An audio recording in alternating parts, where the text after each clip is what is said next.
Any negative pattern that keeps repeating in your life, no matter how long it has been there, can be broken with a single shift in your perspective. This is not an exaggeration, not a theory. It is an internal movement that disarms years of repetition in seconds. Have you ever noticed how certain problems seem to find you, even when you change everything around you? It's as if they know the way back to you.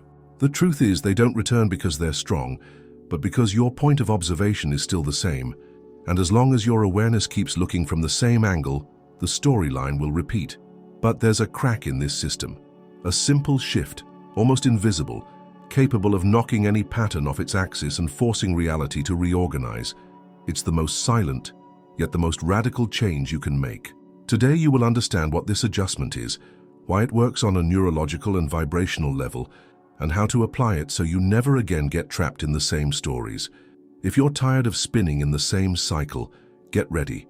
In moments, you'll see that the way out has always been in the same place where the pattern was born, in the way you observe it.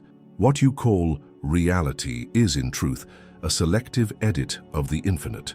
Every second, billions of stimuli pass through your senses: sounds, lights, smells, temperature variations, micro-expressions, subtle signs of opportunities and threats.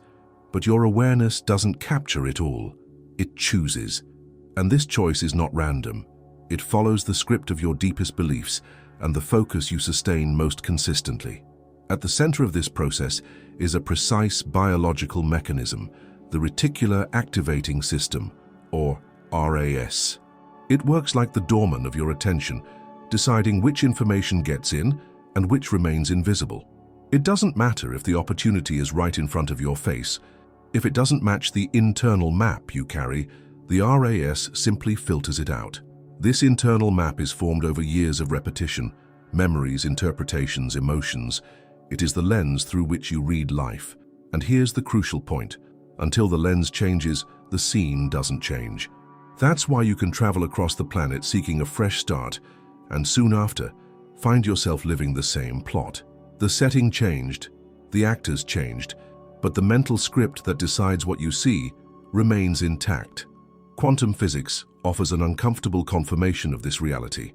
In the famous double-slit experiment, subatomic particles behave differently when observed. The presence of the observer, the mere act of looking, changes the outcome. If this happens at the fundamental level of matter, it's not far-fetched to say that the way you look at life also changes the way life organizes itself for you. This interaction doesn't happen only in the material realm. On the vibrational plane, the focus of your attention is like a transmitter sending signals into the field of possibilities.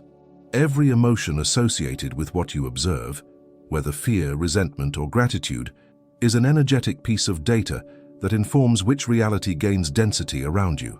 The problem is that most of the time, this emission happens on autopilot.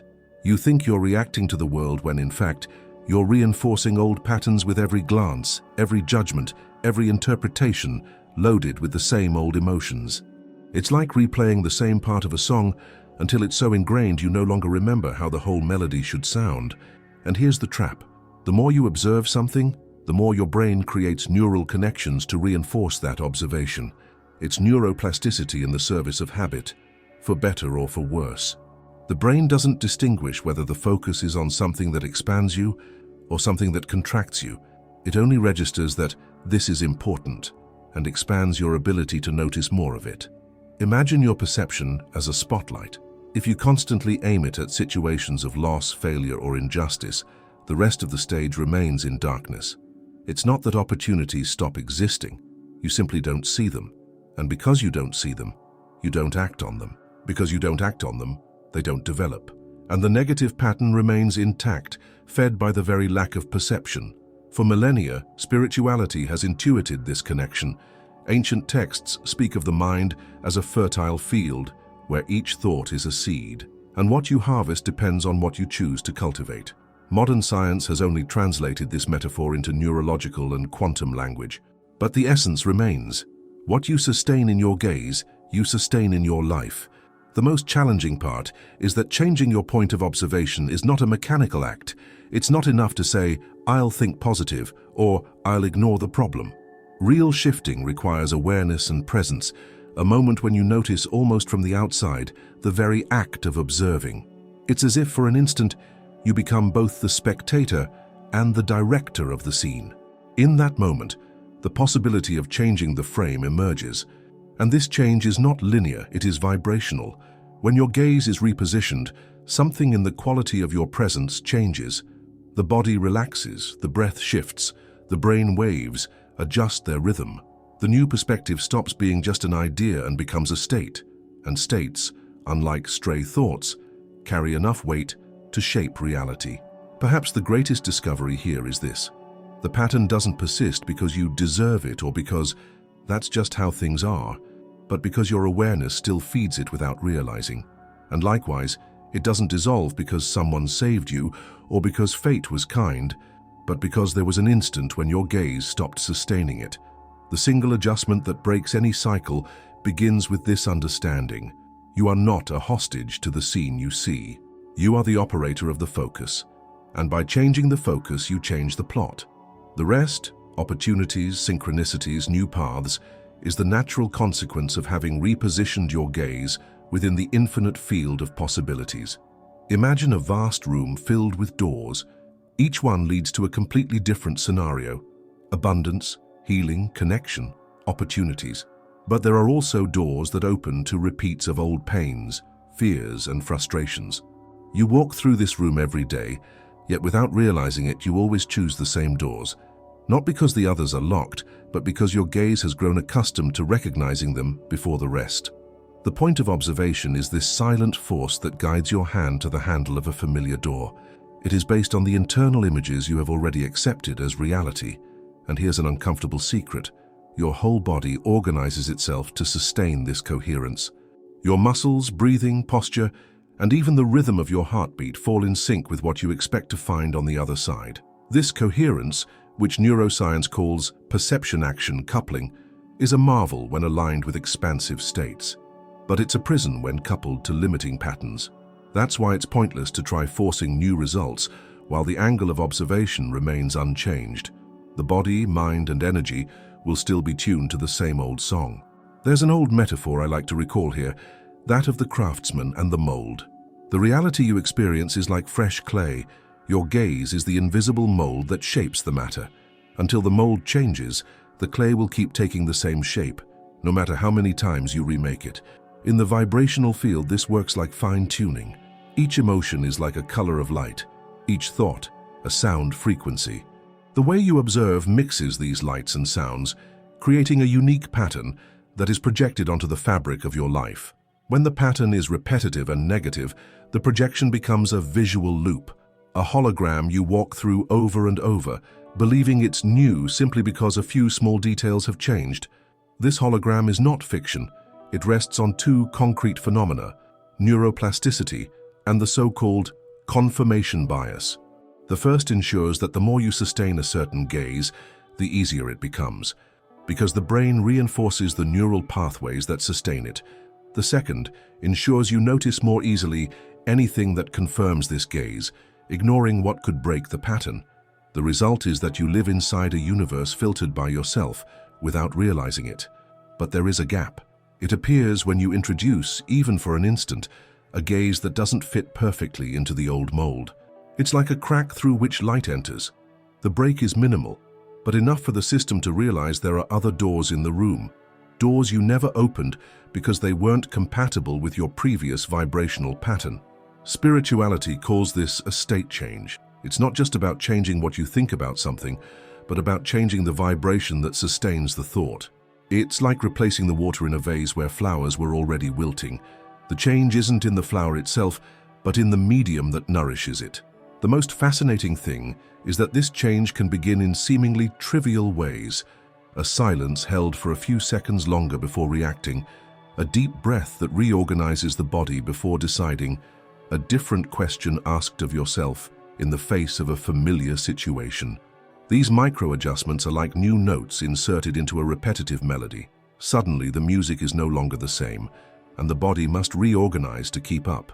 Here, symbols and practices help. Think of the act of repositioning a picture on the wall. For years, you passed by it without noticing, until one day you decided to move it a few centimeters. What seemed irrelevant changes the way the window's light hits it, alters the balance of the room, awakens your attention. The picture is the same, but your relationship with it has changed. This is what happens with life when you move your point of observation. The elements may remain, but the play of light and shadow changes completely. Quantum physics suggests that reality is not ready until it is observed. It exists as a field of probabilities. If that's true, and all evidence suggests it is, your gaze is the act that collapses possibility into fact. The problem is, if you always look in the same way, you always collapse the same possibilities. Liberation begins the moment you dare to sustain a gaze that is not yesterday's repetition. This is the fertile ground where the single shift, the one that breaks any negative pattern, can happen. It doesn't require brute force. It doesn't require you to fight against what has already manifested. It only requires you to remove for an instant the old mold and allow the clay of your reality to settle into a new shape. When this moment happens, the whole field responds. Different people appear. Decisions once unthinkable seem natural, and even the memory of old patterns starts to lose weight, not because they magically went away, but because you stopped feeding them the only thing they ever had from you, your gaze. There is a moment in the life of every conscious observer when the entire structure of a pattern begins to shake. And interestingly, it's not when they fight hardest against what is happening, but when they realize that fighting was what kept them trapped. For years, we believed that to change something, we must act directly on the object of the problem, as if reality were a block of stone and the only way was to carve it by force. But in the realm of consciousness, transformation rarely happens that way. The rigidity of the pattern is not in the stone, it is in the invisible mold that sustains it. The turning point comes when you understand, viscerally, that you don't need to break the pattern through impact, but through emptying it. It is no longer about reacting, but about repositioning the point from which you observe. It's like being trapped in a play that repeats night after night, believing that the only way out is to change the script, until one day you realize you can simply step off the stage and watch from another seat in the audience. This movement is not passivity. On the contrary, it requires intense presence. By changing your position, you alter the relationship between yourself and the pattern. The scene may still be happening, but it no longer finds the same point of support within you. And when it loses that support, it loses strength. Neuroscientifically, what happens at that moment is a break in the automatic association between stimulus and response. The brain, accustomed to responding in a certain way to certain situations, is, for a moment, without a script. This gap is precious. In it, new connections can form, new interpretations can arise. What once triggered fear may now spark curiosity. What once caused frustration may suddenly seem irrelevant. It is in this space between the old reaction and the new perception that the pattern begins to unravel. It's as if it lived off an electric current that you unknowingly fed daily. By shifting your gaze, you unplug the wire. Without energy, the pattern loses movement. On the vibrational level, this moment is even more powerful. By not reacting at the usual frequency, you interrupt the emission of the signal that kept the situation bound to your reality. Instead of reinforcing the vibration of conflict, you offer the field of possibilities an empty space.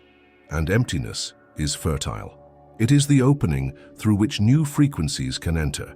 This is the point that so many spiritual traditions describe in different ways. The non-action of Taoism, the witnessing gaze of Buddhism, the sacred pause of certain contemplative practices, all point to the same principle. Reality doesn't change when you push it, but when you stop sustaining it with the same quality of presence. The shift, therefore, is not about doing something new in the conventional sense. It is about allowing yourself to see without the lenses you have always used. It is almost uncomfortable at first, because the mind automatically seeks the familiar. But it is precisely in this discomfort that the old gears begin to grind. Some describe this experience as if reality loses color for a few moments and then repaints itself with a different palette. Others say it is like hearing a familiar song played in an unexpected rhythm. The scene doesn't disappear, but the way you relate to it changes so deeply that from then on, it's impossible to see it the same way again. And it is precisely there that the pattern loses its power. It is not destroyed from the outside in, but emptied from the inside out. Like a shadow that cannot withstand the repositioning of light, It dissolves when your gaze no longer projects the same image. This shift does not have to be grand. It can happen in the middle of an ordinary conversation, when you realize you don't need to repeat the same defense as always. It can arise in the face of a harmful habit, when you choose to observe it without the weight of guilt. It can even reveal itself in silence, when you simply choose not to join the dance of an old conflict. The most important thing is to recognize that this moment is not the result of chance. It is the outcome of everything you have already begun to perceive in the previous parts of this journey. Your gaze is the active element that sustains or dissolves the pattern. When you move it to a higher point of awareness, the pattern no longer finds where to lean, and from that point, reality begins to reorganize. Sometimes the change is immediate, other times it unfolds gradually, like a tide quietly receding until it reveals a stretch of sand you never knew was there. But in every case, the trigger was the same, the silent yet radical shift of your point of observation. There was a village surrounded by mountains, where the wind carried stories that had repeated for generations. The elders said it was impossible to escape the fate of that place. Each family bore the same cycle of losses, disputes, and fragile reconciliations. It was as if life there were a river that always returned to the same bed, no matter how many times the current tried to change. At the center of the village lived Ilara, a young woman who grew up hearing these stories. From childhood, she noticed that no matter how much people tried to change jobs, travel, or form new alliances, there was always a moment when everything returned to the starting point. She saw on their faces the weight of repetition, as if everyone were trapped in an old dream. One day, after a long drought, Ilara decided to climb alone to a plateau where few dared to venture. She wanted to see the horizon beyond the mountains.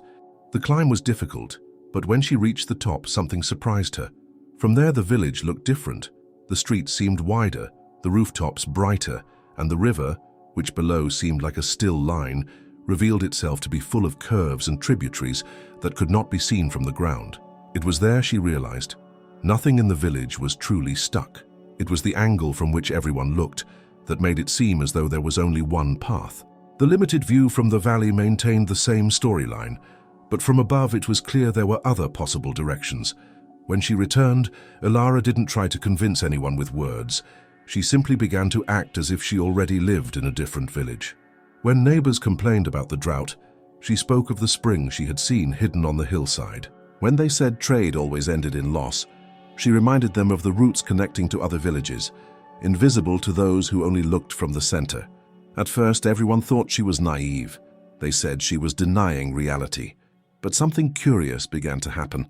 Some, out of pure curiosity, asked to see the plateau, and upon climbing it, they returned with the same transformed gaze. It was impossible not to notice that what seemed solid and inevitable from below was only one version among many. Gradually, new trails began to open. Small businesses prospered by trading goods with neighboring villages. Old disputes lost strength because they no longer made sense to those who knew there was more room to move. It wasn't a sudden change, but a natural reorganization, like water finding new channels. The secret was not to change the village by force, but to change the point from which it was seen. The plateau didn't offer ready-made answers. It offered perspective, and once gained, that perspective could not be unlearned.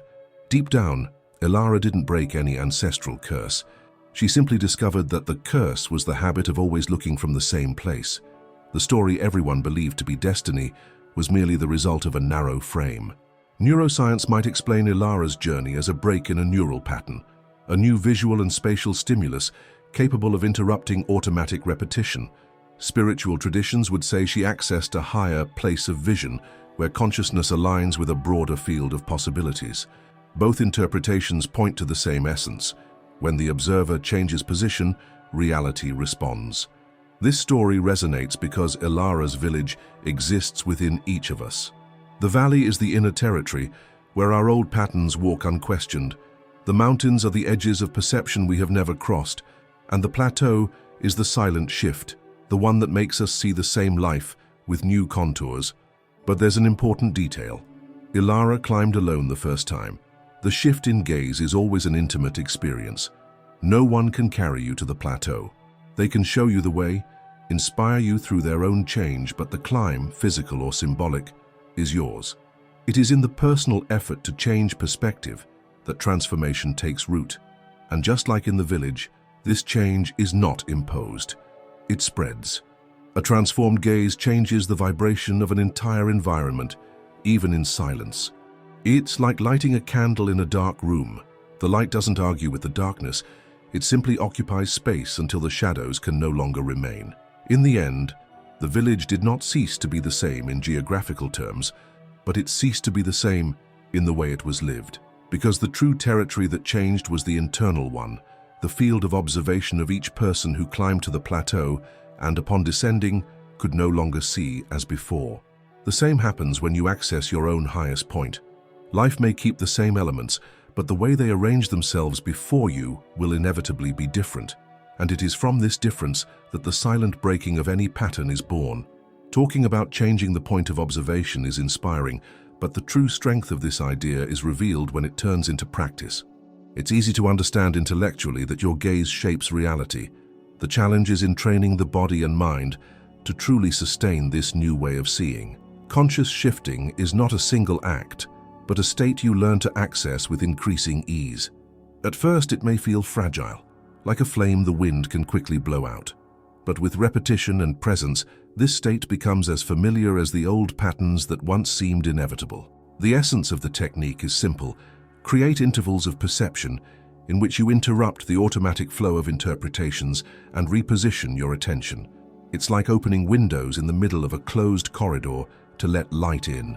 For this, you need to develop a dual sensitivity, to notice when you are trapped in the old script and at the same time to recognize the exact moment to shift your inner gaze. It's not just about thinking differently, but about changing the quality of presence with which you inhabit the moment. Begin with silent observation. In any situation that triggers tension, before reacting, allow yourself 3 slower breaths. During this brief time, notice the details that would normally go unnoticed: the weight of the body resting, the sounds around you, the sensation of air going in and out. These details don't change the fact itself, but they change the inner space from which you perceive it. It's as if you were stepping a few steps back inside yourself, gaining a wider view. This internal retreat creates an immediate effect on the nervous system. By slowing your breathing and expanding sensory perception, you reduce the activation of the body's automatic responses, especially those tied to fear and defense. With less urgency to react, you create room for a more conscious choice of focus. At that moment, introduce a new angle. Ask yourself, sincerely, from what other place can I look at this? The question doesn't need an immediate answer. It works like a key that turns on its own. Simply by asking it, you begin signaling to the brain that there is more than one possible interpretation. On the vibrational level, this question works like a break in the automatic emission of the signal that feeds the pattern. By suspending the repetitive narrative, you send the field a more open frequency, less tied to a single version of reality. This allows information and opportunities that were previously off your radar to become visible. With practice, you'll realize that conscious shifting doesn't require intense physical or mental effort. On the contrary, it arises from attentive surrender, as if you took the weight out of your hands and allowed the flow to reorganize naturally. It is in this lightness that the deepest changes happen, because the energy that was once spent on resistance is now available for creation. One of the keys to this technique is continuity. The more you repeat it, the more the brain recognizes the shift as a valid path. Neuroplasticity begins to work in your favor. New connections form, and the alternative point of observation stops being a rare resource to become a choice accessible at any moment. In the beginning, you may find yourself quickly returning to the old angle. This is not failure, it is part of the process. Each conscious return to the new gaze strengthens the inner muscle of perception. And over time, you'll notice that even situations that once triggered intense reactions now come to you with more space to be seen differently. This technique also expands what we call inner time. When you're trapped in the pattern, things seem to happen too fast, as if life is pushing you without pause. In conscious shifting, time stretches, and you can perceive nuances that were previously lost.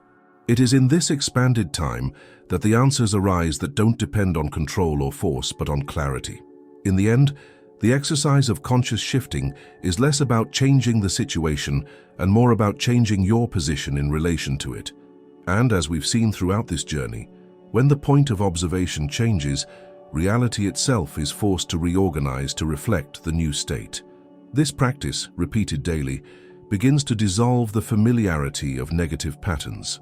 They may still try to repeat themselves, but they find less and less space to take root. You stop being the character who lives the script on autopilot and become the director who decides which scenes remain and which no longer make sense. And perhaps the greatest gift of this technique is what it reveals. There is no single fixed path for your story. There is always a plateau within you, ready to be reached, from where life looks different and from which any pattern can be broken. Perhaps as you've listened to me so far, you have already felt small cracks in patterns that once seemed unshakable, because change doesn't begin with great events. It begins with a moment when you see from another place. The single shift is not an isolated technique. It is a silent decision that, once made, begins to reorganize everything around you. The world remains the world, but your relationship with it changes. And when that happens, nothing can remain exactly as it was. Life is full of doors you have yet to open, not because they are locked, but because your gaze has not yet recognized them. Now you know you can move internally to see them, and by doing so, new paths will inevitably reveal themselves. If you've made it to the end, write in the comments, "I changed the angle." That way I'll know you've traveled this journey with me, and that your gaze has already begun to create a new reality.